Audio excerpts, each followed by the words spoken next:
In the previous lecture, we have already discussed about how the digestion process take in animals and what are the several processes.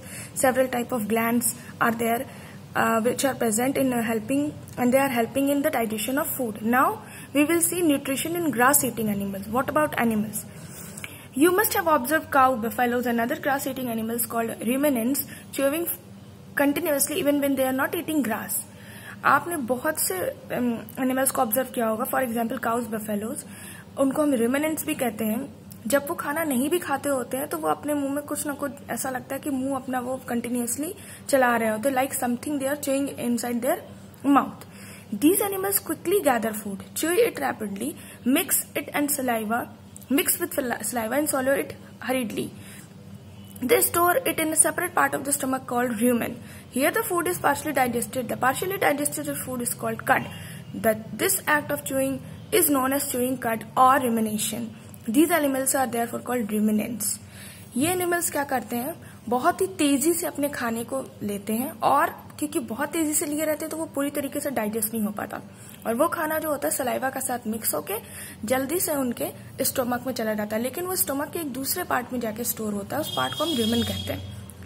यहाँ पे ये जो partially digested food है इसको हम लोग cut कहते हैं, और जो प्रोसेस होता है इस कट को बाद में खाने का उसको हम कहेंगे this act of chewing is called chewing cut और रुमिनेशन, और हम रुमिनेशन भी कह सकते हैं. इन तरह के एनिमल्स को हम एक तरह का स्पेशल नेम दे देते हैं which are ruminants. They have complicated stomach consisting of 4 chambers: rumen, reticulum, omasum and abomasum. इनके स्टोमक में 4 चैम्बर्स होते हैं जिनके चारों नाम आपके बुक में दिए हुए हैं. The first 3 chambers considered as a part of the food pipe, while the 4th chamber constitute the true stomach. First 3 chambers जो होते हैं वो फूड पाइप के पार्ट माने जाते हैं, जबकि 4th पार्ट ही आप कह सकते हैं they are its true stomach. The food solid first goes into the rumen, hence is grinded and moves into the reticulum from where it turn to the mouth as cud. पहले फूड जो होता है rumen में जाता है, फिर rumen में जाके वहां ग्राइंड होता है और रेक्टिकुलम में पास होता है. रेक्टिकुलम के पास होने के बाद वो वापस माउथ में आ जाता है एज अ कट फॉर्म में. After thoroughly chewing and mixing it with saliva, it's swallowed for the second time and then digested further in the remaining chamber. और जब उसके मुंह में दोबारा आने के बाद वो सलाइवा के साथ मिक्स होकर दोबारा उसमें डाइजेशन प्रोसेस होता है और फिर से वो बाकी बचे 2 चैम्बर में ट्रांसफर हो जाता है. In the abomasum, it is digested in similar ways as the human, and finally it is sent to the small intestine where the absorption of nutrient take place. उसके बाद एबोमेसम में वो वैसे ही food digest होता है जैसे कि human body में, और उसके बाद वो स्मॉल इंटेस्टाइन में पास हो जाता है जहां पे एब्जॉर्प्शन प्रोसेस होता है. The food of ruminant is rich in glucose. For the digestion of their digestive system have special adaptive features. The first 3 chambers of the stomach help in fermentation of cellulose. They contain sac like structure called cecum. At the junction of a small and large intestine, it contains certain bacteria which digest cellulose present in the food. रुमिनेंट्स के खाने में, रुमिनेंट्स के food में बहुत ही ज्यादा quantity में cellulose present होता है, और सेल्यूलोज को डाइजेस्ट करने के लिए उनकी बॉडी में कुछ स्पेशल तरह का अडेप्टेटिव फीचर्स या स्पेशल तरह का डाइजेस्टिव सिस्टम होता है. जो फर्स्ट 3 चैम्बर्स होते हैं स्टमक के वो फर्मेंट करते हैं सेल्यूलोज को. उसके अंदर क्या होता है, उनके अंदर एक सैक लाइक स्ट्रक्चर होता है जिसको हम सेकम कहते हैं, जो कि स्मॉल और लार्ज इंटेस्टाइन के जंक्शन पे बना होता है, और इसके अंदर किसी तरह के बैक्टीरिया प्रेजेंट होते हैं जो कि सेल्यूलोज को और फर्दर डाइजेस्ट करने में हेल्प करते हैं. The last topic in your book is nutrition in amoeba. Amoeba is a unicellular organism found in ponds, pools and ditches. It has a cell membrane and around it dense nucleus and a small bubble-like vacuoles in its cytoplasm.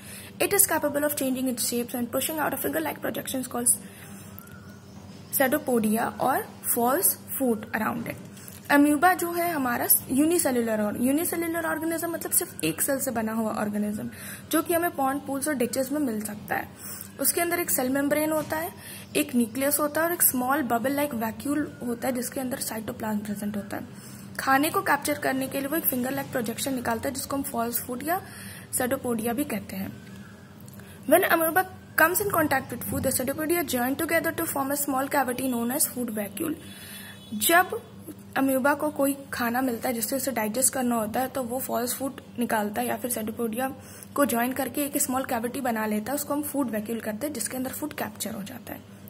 Digestive juices are secret into the food vacuole. This juice contain enzyme that act on the food and break into smaller and soluble substances. ये juice के अंदर क्या होता है, digestive juice फिर वहां पे food vacuole के अंदर से रिलीज होगा और इस जूस की वजह से वो फूड जो होता है स्मॉलर और सॉल्युबल सब्सटेंस में ब्रेक हो जाता है.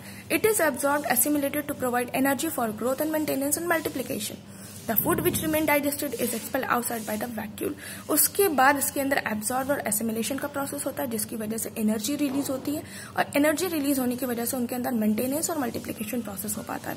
उसके बाद जो अनडाइजेस्टेड फूड होता है वो उसी फूड वैक्यूल के जरिए बाहर निकल आता है. In this way the chapter has come to and.